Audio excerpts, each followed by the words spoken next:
le 9 de Av 2025. Fin de la grâce, rentrée dans la gloire? Introduction. Pourquoi cette vidéo? Cette vidéo est née d'un fardeau prophétique.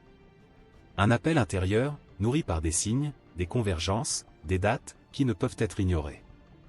Depuis plusieurs mois, une intensification des événements prophétiques, célestes et géopolitiques semble s'accélérer. Tout pointe vers une période particulière de l'année 2025, et plus précisément, vers le 9 de Av, une date redoutée, mais aussi remplie d'espérance pour ceux qui discernent les temps. Cette vidéo n'a pas pour but de fixer une date, ni d'annoncer dogmatiquement un événement, mais de réveiller les cœurs. Car trop de voix s'endorment, pendant que les horloges prophétiques célestes continuent de tourner. Nous allons ensemble examiner les faits, les symboles, les textes bibliques, et aussi des signes donnés en vision, en chiffres, en alignement céleste. Tout cela nous amène à une question brûlante. Et si le 9 Av 2025, soit le 3 août prochain, marquait la fin d'une dispensation, et le début du royaume à venir pour l'Église fidèle? Et si le lendemain, le 4 août, devenait le jour d'après, celui où l'ordre mondial change, et où celui qui doit venir entre en scène? Nous parlerons du lien entre la mort d'Aaron et la transmission sacerdotale, du sacrifice possible d'une vache rousse, des 9 jours de transition, du nombre mystérieux 798, de la figure de Ruth et du vin nouveau, de l'anniversaire de Barack Obama, et d'un calendrier prophétique nommé Jason, où le 35 jours, celui du 4 août, semble tout désigner comme le jour du basculement. Prépare ton cœur. Ouvre ta Bible. Et surtout, écoute ce que l'Esprit dit aux veilleurs dans ces derniers instants. Et surtout, veille, car l'époux s'apprête à venir au milieu de la nuit. Le fondement biblique et historique du 9 Av. Un jour de larmes, un jour de feu, mais aussi une porte prophétique. Le 9 Av est sans aucun doute la journée la plus sombre du calendrier hébraïque. Depuis plus de 3000 ans, cette date est associée à la douleur, au jugement, à la séparation. Mais aussi, pour les veilleurs, à un appel profond à comprendre les temps. Voici d'abord les faits historiques que les Juifs eux-mêmes commémorent ce jour-là. Le péché des espions nombre entre 13 et 14. Le peuple arrive aux portes de la terre promise. 12 espions sont envoyés. Mais 10 d'entre eux ramènent un rapport de peur. Le peuple se met à pleurer et refuse d'entrer dans l'héritage de Dieu. Ce refus tragique d'entrer par la foi, s'est produit un 9 Av. Et Dieu prononce alors une sentence, 40 ans d'errance dans le désert. Ils entreront 40 ans plus tard dans le pays promis également durant le festival du vin nouveau durant la période de ce festival ou le 9 de Av. La destruction des 2 temples de Jérusalem. En 586 avant Jésus-Christ, le temple de Salomon est détruit par les Babyloniens. En 70 après Jésus-Christ, le second temple est brûlé par les Romains, sous Titus. 2 fois, à des siècles d'écart. Le même jour, le 9 Av. Le temple est renversé, la présence de Dieu se retire. Le peuple est dispersé. Et encore aujourd'hui. En 135 après Jésus-Christ, les Romains écrasent la révolte de Bar Kokhba et interdisent l'accès à Jérusalem. En 1290, les Juifs sont expulsés d'Angleterre, un 9 Av. En 1492, l'Espagne ordonne l'expulsion de tous les Juifs, le 9 Av. En 1914, la Première Guerre mondiale éclate, le 9 Av. En 1942, la Shoah entre dans sa phase d'extermination systématique. Un autre 9 Av.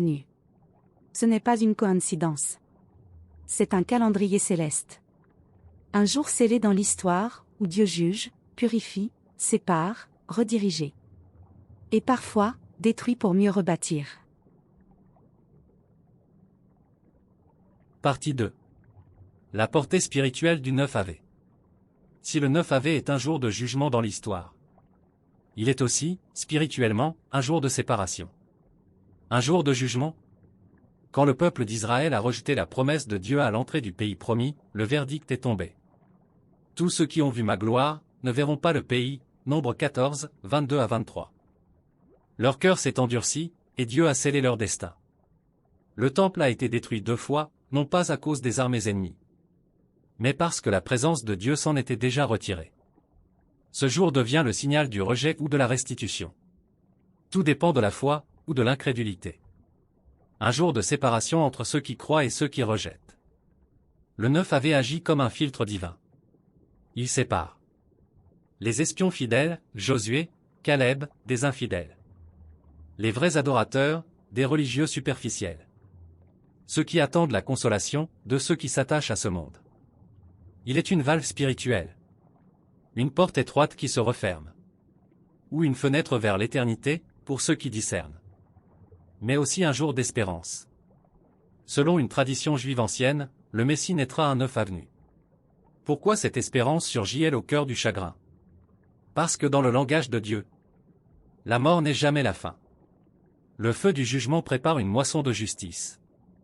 La destruction du temple préfigure la venue du véritable temple vivant, le Messie, et aujourd'hui, l'Église, son corps. Le 9 Ave n'est donc pas seulement un rappel de ce qui fut. Il est un signal prophétique de ce qui vient. Un jour où tout peut basculer, où Dieu peut retirer ce qu'il a bâti, pour manifester sa gloire ailleurs. Et si, en 2025, le 9 avait marqué le moment où l'Église, ce temple vivant, est enlevé? Et si le temple spirituel quittait la terre, pour que s'ouvre une nouvelle dispensation sur la scène mondiale? La semaine sainte du 1er au 9 Ave, 26 juillet 3 août 2025. Un changement d'ordre. Une transmission.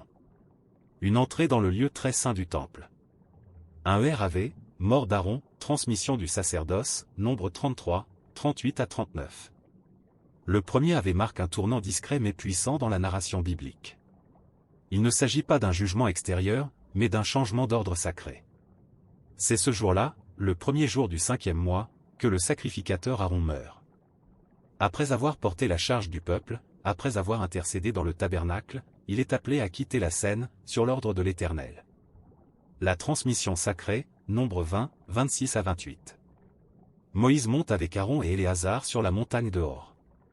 Là, il retire les vêtements sacerdotaux d'Aaron, et les revêt sur son fils Éléazar. Ce n'est pas une simple succession. C'est une transmission d'onction, un passage d'autorité sacerdotale. Aaron meurt là-haut, hors de la vue du peuple. Et Éléazar redescend vêtu de l'autorité spirituelle, prêt à officier. 7 jours de mise à part Lévitique 8, 33 à 35. Selon la Torah, lorsque quelqu'un est établi dans une fonction sacrée, il doit rester 7 jours à la porte de la tente d'assignation, en préparation, en sanctification, avant d'entrer pleinement dans sa fonction. Ainsi, entre le premier Ave, mort d'Aaron, et le 9 Ave, on pourrait lire un schéma caché, une semaine de préparation sacrée, une mise à l'écart, un temps suspendu, avant l'entrée dans le lieu saint le 9 de Ave. C'est une image puissante. Un ancien ordre se termine. Un nouveau prêtre est revêtu. Et au bout de 7 jours, il entre dans sa pleine fonction au cœur même du jugement, au 8e jour. La semaine sainte du 1er au 9 Ave, suite. Parallèle avec l'Église, un changement de dispensation. En perspective? Et si cette séquence biblique, du 1er au 9 Ave, était bien plus qu'un souvenir historique? Et si elle était, en réalité, une parabole prophétique, un modèle céleste, annonçant un changement de dispensation, une transition d'alliance, un passage du ministère terrestre à la gloire éternelle? Un changement d'ordre spirituel. Dans la Bible, Dieu agit souvent selon des modèles cycliques. Fin d'un temps. Mise à part. Établissement d'un nouvel ordre. C'est ce que nous voyons ici. Aaron meurt, l'ancien ordre meurt avec lui. Éléazar est revêtu, l'héritier spirituel entre en scène. Et après 7 jours de mise à part, il entre dans le lieu saint pour commencer une nouvelle saison de service. Et pour l'Église? Dans le même esprit prophétique, on peut discerner ceci. L'Église fidèle, temple vivant de Dieu, est sur le point d'être retirée du monde, comme Aaron a été retiré de la montagne. Pendant un court temps, une mise à part spirituelle s'opère, comme un intervalle sacré, un silence, une séparation du monde. Puis vient l'entrée dans le lieu très saint céleste. L'enlèvement. Une préfiguration de l'enlèvement et de l'entrée dans la gloire. Cette semaine du 1er au 9 Ave pourrait bien représenter la dernière étape du pèlerinage terrestre de l'épouse. Un temps de purification intérieure. Un appel au détachement. Une invitation à se tenir sanctifié, prêt, revêtu. Car au bout des 7 jours, l'entrée dans la gloire est proche. Comme Éléazar, l'Église ne restera pas sur la montagne, elle sera emmenée plus haut encore, dans la demeure éternelle préparée par l'époux. Et si le 9 Av 2025 devenait le jour où l'épouse entre dans le lieu céleste? Où le temple vivant quitte la terre, et laisse place à une nouvelle ère de jugement, à une autre forme de sacerdoce terrestre, préfigurée par le troisième temple physique à venir? Mais le 9 Av ne préfigure pas uniquement l'entrée de l'épouse dans la gloire. Ce jour peut aussi marquer le basculement d'une dispensation à une autre. Car si l'Église est enlevée, ce n'est pas la fin de l'histoire de Dieu avec l'humanité, c'est le début d'un chapitre prophétique totalement centré sur Israël. Pendant cette année, un faux espoir s'élèvera sur la terre. Israël signera un accord, un pacte, une alliance avec un leader mondial. Qu'il croira être un sauveur, mais ce sera un mensonge. Une séduction spirituelle profonde.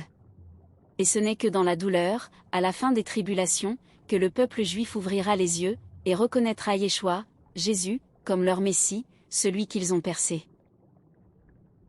Ils tourneront les regards vers moi, celui qu'ils ont percé. Zacharie 12, 10. Le 15 de Av. Le 15 Av, appelé Toubé Av, est une date extrêmement riche en symbolique dans la tradition hébraïque, souvent méconnue mais d'une profondeur prophétique remarquable, surtout dans un contexte eschatologique. Mais une surprise se cache à la fin de ces 21 jours. Juste 6 jours après le 9 Av vient une autre date du calendrier hébraïque, le 15 Av, appelé Toubé Av, le jour le plus joyeux de l'année pour Israël, selon le Talmud.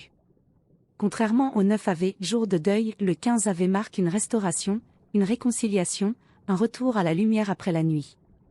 Ce jour était jadis consacré au mariage, les jeunes filles d'Israël sortaient vêtues de blanc pour danser dans les vignes, et les jeunes hommes venaient les choisir pour épouses, référence, Talmud, Ta'ani 30b 31a. N'est-ce pas là une image prophétique bouleversante? Après 21 jours d'attente, de lutte spirituelle, de désolation, vient le moment de l'union, de la noce. Pour l'Église, l'épouse du Messie, ce 15 Av pourrait symboliser prophétiquement l'enlèvement, le moment où l'époux vient chercher sa bien-aimée, selon l'image donnée en Matthieu 25 avec les vierges sages et folles. Le calendrier juif semble ainsi encapsuler un schéma prophétique. Le 17 Tammuz, début du combat. Le 9 Av, point de rupture, effondrement du visible. Le 15 Av, élévation, mariage, joie retrouvée, rencontre dans les airs. La vache rousse et le temple à rebâtir. Depuis plusieurs années, les yeux des croyants avertis sont tournés vers un symbole ancien, mais d'une actualité brûlante, la vache rousse. Ce n'est pas un mythe, ni une tradition obscure. C'est un élément biblique central, requis pour la purification rituelle dans le cadre de la reconstruction du temple à Jérusalem. Et voici que cela s'accélère. Il y a quelques jours seulement, une vache rousse a été sacrifiée en Israël, dans ce qui a été présenté comme un exercice officiel de préparation, un test grandeur nature avant le véritable rituel. Cette simulation n'est pas un simple entraînement. Elle marque une étape prophétique décisive, les prêtres sont prêts, les ustensiles existent, les plans du temple sont établis, le temps est compté. Le message est clair, tout est en place pour que le troisième temple s'élève, non plus comme un rêve, mais comme une réalité imminente. Et selon les Écritures, c'est dans ce temple que l'homme du péché, l'Antichrist, viendra s'asseoir, 2 Thessaloniciens 2, 4, prétendant être Dieu. Nombre 19 L'institution de la vache rousse. Dans le livre de Nombre, chapitre 19, Dieu donne à Moïse une ordonnance très particulière, faire immoler une vache entièrement rousse, sans défaut ni tache, hors du camp, et brûler entièrement sa carcasse. Les cendres mélangées à de l'eau vive devaient servir à purifier ceux qui s'étaient souillés par contact avec un mort, afin qu'ils puissent entrer de nouveau dans le sanctuaire. Sans ce rite, aucune purification n'est possible, et aucun service sacerdotal dans un temple reconstruit ne peut être validé selon la Torah. Voilà pourquoi la naissance de plusieurs vaches rousses en Israël ces dernières années, importées du Texas et surveillées selon les exigences de la loi mosaïque, a ravivé l'attente messianique dans une partie du judaïsme orthodoxe. Une réalisation imminente? Il est hautement significatif que des rapports récents, avril 2024 à mars 2025, indiquent que les conditions sont réunies pour procéder au sacrifice rituel. Et certains signes laissent entendre que la cérémonie pourrait avoir lieu entre le 1er et le 9 Av 2025. Une date hautement prophétique, puisque ce serait juste au moment où l'ancien sacerdoce, céleste, serait retiré, l'Église, et où un nouveau système de culte serait mis en route. Symbolique double, quel temple? Il faut bien comprendre. Ce sacrifice n'est pas anodin. Il n'annonce pas la restauration de la vraie foi, mais plutôt l'entrée dans une nouvelle dispensation terrestre, où le temple physique reprendra sa place, mais où le véritable temple, le corps de Christ aura été enlevé. Lien spirituel et prophétique. Le temple terrestre se prépare. La vache rousse est prête à être sacrifiée. Mais le temple vivant, l'Église, pourrait quitter la terre à ce moment-là. Un chassé-croisé sacré se profile. Le temple vivant monte. Le temple physique s'établit.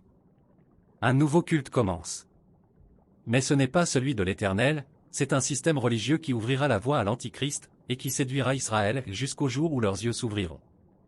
798, une vision céleste en 3 chiffres, une moisson. Et un mariage.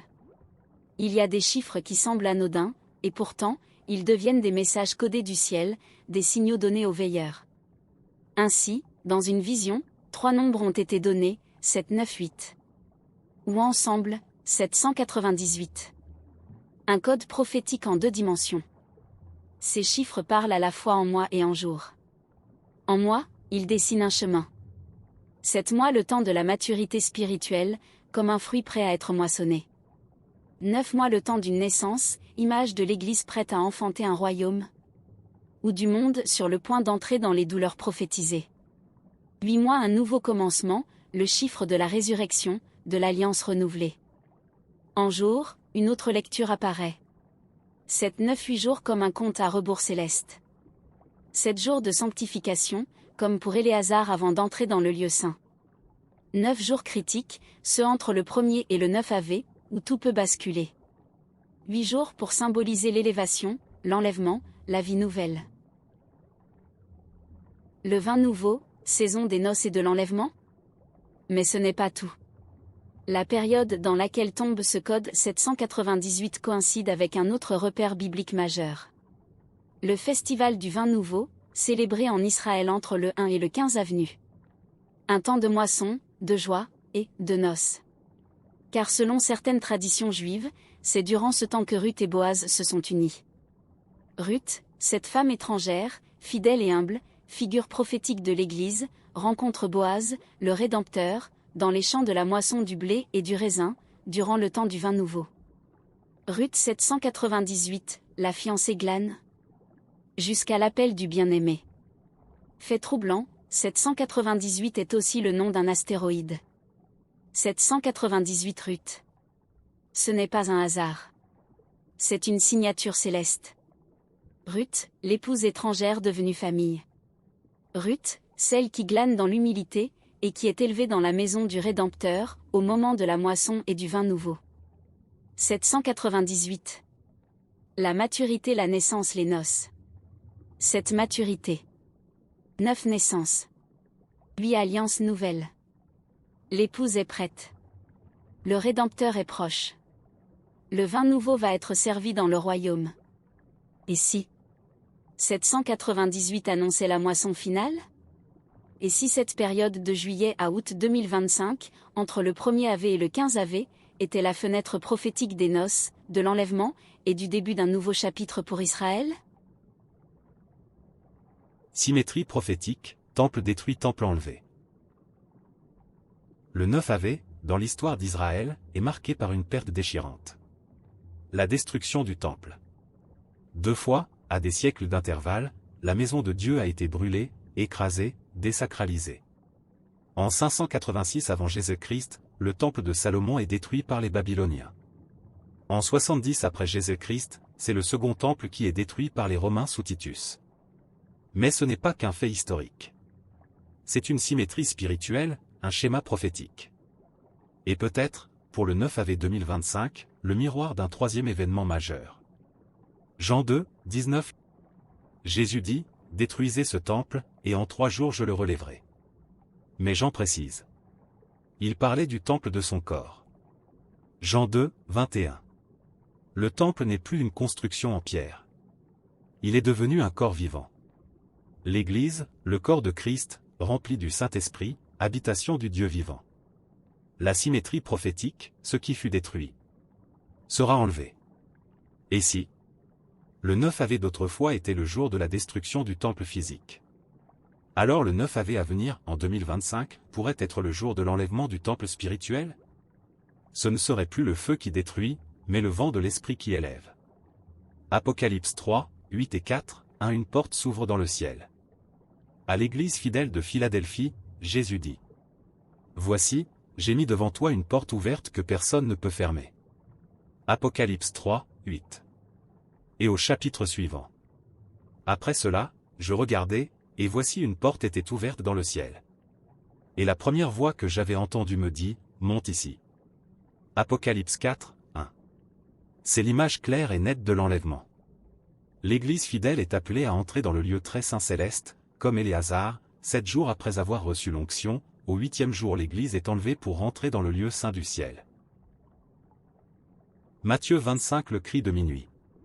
Et que dit Jésus dans la parabole des 10 vierges? Au milieu de la nuit, on cria: Voici l'époux, allez à sa rencontre. Matthieu 25, 6. Le temple terrestre a été détruit le 9 Av. Mais peut-être que le temple vivant, l'épouse, sera enlevé un 9 Av. Ce serait la symétrie parfaite, le retour du balancier prophétique. Le même jour, à des siècles de distance. Un temple descend, un temple monte.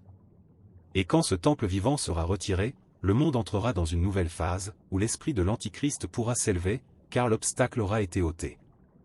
2 Thessaloniciens 2, 7 à 8. Le 4 août. Le jour d'après. Naissance d'une autorité? Le 4 août 2025. Une date banale pour la majorité du monde. Mais pour les veilleurs, ce jour pourrait marquer le premier matin sans l'épouse sur la terre. Le 4 août 2025 égale 10 Av 5785. C'est le lendemain du 9 Av, jour du retrait potentiel du temple vivant, le corps de Christ, l'Église, enlevé au son du cri de minuit. Si le 3 août 2025, 9 Av, marque la fin de la grâce pour le monde, alors le 4 août est le jour d'après, le premier jour d'un monde sans sel, sans lumière, sans frein. 2 Thessaloniciens 2, 6 à 8 Le verrou spirituel est retiré. Et maintenant vous savez ce qui le retient, afin qu'il ne paraisse qu'en son temps. Car le mystère de l'iniquité agit déjà, il faut seulement que celui qui le retient encore ait disparu. Et alors paraîtra l'impie. Ce passage établit un ordre clair. Un obstacle spirituel retient l'apparition de l'impie, l'Antichrist. Cet obstacle est ôté. Puis l'homme du péché se révèle. Cet obstacle, selon de nombreux commentateurs, représente soit le Saint-Esprit agissant par l'Église, soit l'Église elle-même, temple du Saint-Esprit. Ainsi, le 3 août, le temple vivant est retiré. Et le 4 août, l'impie commence à se lever. Le 4 août, date anniversaire de Barack Obama. Un fait troublant, Barack Obama est né le 4 août 1961. En 2025, il aura 64 ans. C'est précisément le jour du basculement. Est-ce une coïncidence, ou une signature prophétique inversée? Un contre-messie dont la date de naissance coïncide avec le jour d'après le retrait de l'épouse? Pourquoi certains enseignants prophétiques font le lien avec Obama? Des enseignants sérieux comme Amir Tsarfati, J.D. Farag, Nathan Leal, entre autres, ont relevé plusieurs similitudes troublantes entre Obama et la figure biblique de l'Antichrist. Un charisme mondial hors norme? Des origines floues et discutées? Une capacité à réconcilier des opposés, à parler de paix tout en promouvant des agendas mondiaux?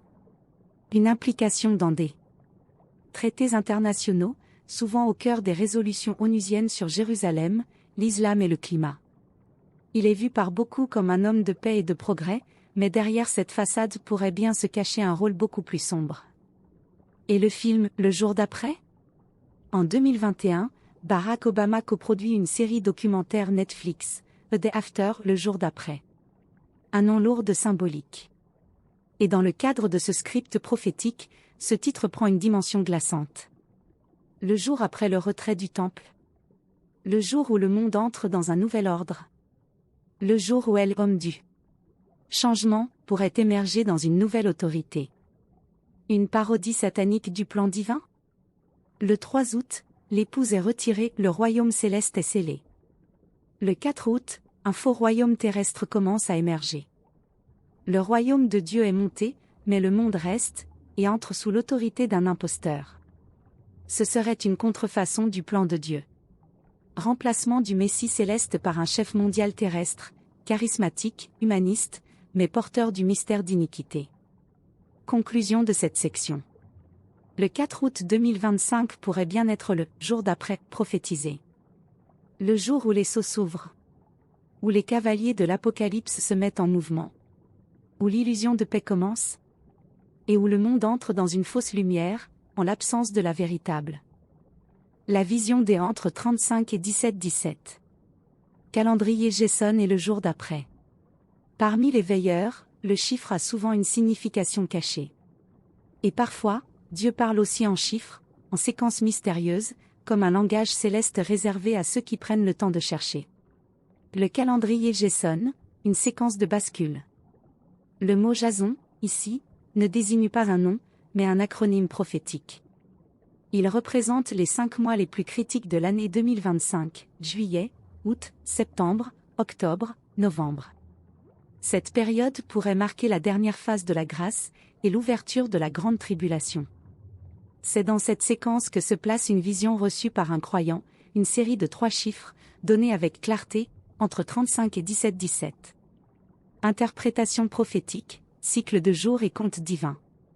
Ces chiffres ont d'abord été interprétés comme des jours dans la séquence Jason. En les plaçant dans le calendrier, voici ce qui apparaît. 34 jours 3 août 2025, 9 AV, point de rupture, possible enlèvement du temple vivant, l'Église. 35 jours 4 août 2025, 10 AV, le jour d'après, manifestation possible d'une autorité nouvelle. Mais voici le détail intrigant. 17 plus 17 égale 34. 2 périodes de 17 jours, peut-être une double séquence prophétique. 17 jours de témoignage, d'appel, d'attente. Suivi de 17 autres jours de maturation, d'évaluation, culminant au jour 34 la moisson complète. Le 35 jours, lui, devient le moment du basculement. Le jour d'après, convergence symbolique et cinématographique. En 2004, un film est sorti. The Day After Tomorrow, le jour d'après, un scénario de catastrophe planétaire, climatique et mondiale. Puis, en 2021, Barack Obama produit une série Netflix intitulée The Day After. Ce n'est plus une fiction, c'est une lecture géopolitique du monde réel, sur les dangers climatiques, les tensions globales, et la nécessité d'un leadership mondial. Une coïncidence ? Le jour d'après, le 9 AV 2025 tombe le 4 août, précisément le jour anniversaire d'Obama. Lecture biblique et implications spirituelles. Le 3 août, 9 AV, retrait du temple vivant, l'Église. Le 4 août, 10 AV, levée d'un pouvoir charismatique mondial. 2 Thessaloniciens 2, 7 à 8. Il faut seulement que celui qui le retient encore ait disparu. Et alors paraîtra l'impie. Jean 5, 43. Je suis venu au nom de mon Père, et vous ne me recevez pas, si un autre vient en son propre nom, vous le recevrez. Synthèse prophétique. 35 jours de Jason égale 4 août 2025. Retrait du Saint-Esprit, via l'Église, levée du voile. 17 plus 17 égale 34. Période de témoignage et moisson achevée. Le 35 jours ouvre une nouvelle ère, celle de l'homme du péché. Ce n'est plus le temps de la grâce. C'est le début des douleurs, où le faux roi tente de s'asseoir sur le trône. Et comme si cela ne suffisait pas, un autre indice troublant émerge. Lors d'un meeting officiel pendant sa présidence, alors que la controverse battait son plein sur sa véritable origine de naissance. Barack Obama annonça en plaisantant qu'il allait enfin montrer au public le film de sa naissance. Les écrans s'allument. Et ce que les spectateurs voient, ce n'est pas un certificat, ni un document historique. Mais une scène du film « Le Roi Lion », celle de la naissance du petit lionceau, présentée en majesté à toute la savane. Ce geste n'est pas anodin. C'est une auto-comparaison volontaire. Obama se présente comme un lion. Un héritier du trône. Un roi appelé à régner. Une parodie directe de la figure messianique, le lion de Juda, le seul digne d'ouvrir les sceaux Apocalypse 5, 5. Obama ne se présente pas comme un serviteur, mais comme un souverain annoncé, glorifié dès sa naissance publique. Un symbole fort pour qui discerne les temps, et pour qui comprend comment le faux Messie cherchera à usurper la place du vrai roi. Appel spirituel et conclusion. Une semaine pour se tenir prêt. Nous voici arrivés à la fin de ce parcours. Un parcours qui nous a fait traverser l'histoire, la prophétie, les symboles, les signes dans les cieux, et surtout, la parole vivante de Dieu. Mais cette conclusion n'est pas la fin d'un message. C'est peut-être le tout dernier appel. Une semaine décisive, du 1er au 9 AV. Et si cette semaine prophétique, entre le 26 juillet, 1er AV, et le 3 août 2025, 9 AV, était le dernier cri du ciel? Une semaine pour se sanctifier, se détacher du monde, se tenir prêt, comme les vierges sages, la lampe allumée. Soyons comme Éléazar. Comme Éléazar, qui a reçu les vêtements du sacerdoce, nous aussi, revêtons Christ, Romains 13, 14, car nous sommes appelés à entrer dans le lieu très saint, non plus terrestre, mais céleste. 7 jours pour se préparer à la rencontre, pour dire, oui, Seigneur, me voici, sanctifié, prêt, habité de l'habit de ton esprit. Ne soyons pas comme les 10 espions. Souviens-toi, le 9 AV fut aussi le jour où l'incrédulité du peuple a scellé sa condamnation. Ils ont refusé d'entrer dans la terre promise, par peur, par doute, par manque de foi. Ne laissons pas l'esprit de ce monde nous contaminer. Refusons les murmures, le compromis, l'endurcissement. Soyons comme Ruth, prête à la moisson. Ruth, l'étrangère devenue épouse, fidèle jusqu'au bout dans le champ, glanant humblement, jusqu'à ce que Boaz vienne l'appeler. C'est dans cette saison, le temps du vin nouveau, la moisson, qu'elle fut élevée. C'est l'image parfaite de l'Église fidèle, celle qui veille au milieu de la nuit. Verset pour affermir notre bienheureuse espérance. 1 Thessaloniciens 4, entre 16 et 17. Car le Seigneur lui-même, a un signal donné, descendra du ciel, et nous, les vivants qui seront restés, nous serons enlevés avec eux dans les nuées, à la rencontre du Seigneur dans les airs. Matthieu 25, 6. Au milieu de la nuit, on cria, voici l'époux, allez à sa rencontre. Apocalypse 3, 8. J'ai mis devant toi une porte ouverte, que personne ne peut fermer. Jean 14, 3. Je reviendrai, et je vous prendrai avec moi, afin que là où je suis, vous y soyez aussi. Frères, sœurs, la saison est avancée. Les signes sont là. La moisson est prête. Le roi s'approche. Ne remettons pas à demain la décision d'être prêt aujourd'hui. L'horloge céleste et la veille prophétique. L'image de l'horloge céleste affichant 1h50 du matin est hautement symbolique. Elle évoque la fin de la seconde veille de la nuit, dans le système hébraïque des veilles. Dans ce cadre, 2h du matin marque l'entrée dans la troisième veille, une période souvent associée à l'intervention divine, à l'appel inattendu, voire à l'enlèvement. Il ne reste donc que 10 minutes prophétiques, selon l'échelle d'un jour égal à 1000 ans. Or, ces 10 minutes représentent environ 6,94 années, une durée presque identique à celle des tribulations, annoncées pour 7 ans. Ce décalage subtil de 0,06 ans, à peine perceptible, symbolise peut-être un combat invisible, un retard divin apparent, comme celui mentionné dans Daniel 10, où l'ange envoyé à Daniel fut retenu 21 jours par le prince de Perse, jusqu'à ce que Michel, l'un des principaux chefs, vienne à son secours. Ce détail biblique fait soudain écho à une période clé du calendrier juif en 2025. Le 13 juillet 2025 correspond précisément au 17 Tammuz, jour qui marque le début des 3 semaines de deuil jusqu'au 9 AV, en souvenir de la destruction du temple. Ces 21 jours sont historiquement associés à l'affliction, l'attente, la tension spirituelle. Et si ces 3 semaines étaient aussi, cette année-là, un temps d'attente prophétique, un avertissement spirituel? Un reflet terrestre du combat céleste décrit par Daniel, un délai de 21 jours avant une percée majeure, un moment où tout peut basculer. Dans notre série sur les lunes de sang, cette période de 1h50 à 2h correspond à une fenêtre critique située entre juillet et août 2025. Et que se passe-t-il juste après? En début septembre 2025, une nouvelle lune de sang, 7 septembre 2025, vient marquer un tournant prophétique supplémentaire. Tout semble indiquer que les aiguilles célestes avancent, que le temps de la grâce touche à sa fin, et que les événements de la fin des temps se poursuivront, coûte que coûte. Conclusion. La bienheureuse espérance. Tout au long de ce parcours, nous avons observé des signes convergents. Dans les Écritures, dans les cieux, dans l'histoire, dans l'actualité brûlante. Et tout semble indiquer que le temps est proche. Prophétiquement, les pièces s'assemblent. Les ombres de la tribulation s'allongent. Mais au cœur de ce message, il n'y a pas de peur. Il y a une espérance vivante. Nous attendons notre bienheureuse espérance, et la manifestation de la gloire de notre grand Dieu et Sauveur, Jésus-Christ. Tite 2, 13. Nous ne fixons aucune date. Car le jour et l'heure appartiennent au Père seul, Matthieu 24, 36. Ce que nous faisons, comme les prophètes avant nous, c'est creuser la parole de Dieu, écouter la voix de l'Esprit, et partager avec fidélité ce qui nous est confié. Concernant l'Antichrist, il est vrai que son identité n'a pas encore été révélée. Même si certains signes troublants semblent pointer vers des figures influentes. Nous affirmons avec humilité.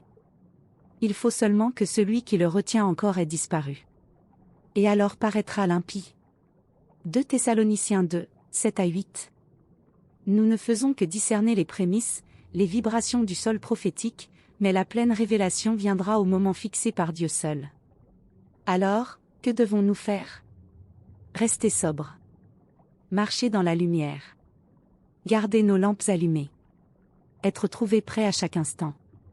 Au milieu de la nuit, on cria, « Voici l'époux. » Allez à sa rencontre. Matthieu 25, 6. J'ai mis devant toi une porte ouverte, que personne ne peut fermer. Apocalypse 3. Je reviendrai, et je vous prendrai avec moi. Afin que là où je suis, vous y soyez aussi. Jean 14, 3. Frères et sœurs, cette semaine du 1er au 9 AV pourrait être plus qu'une période du calendrier.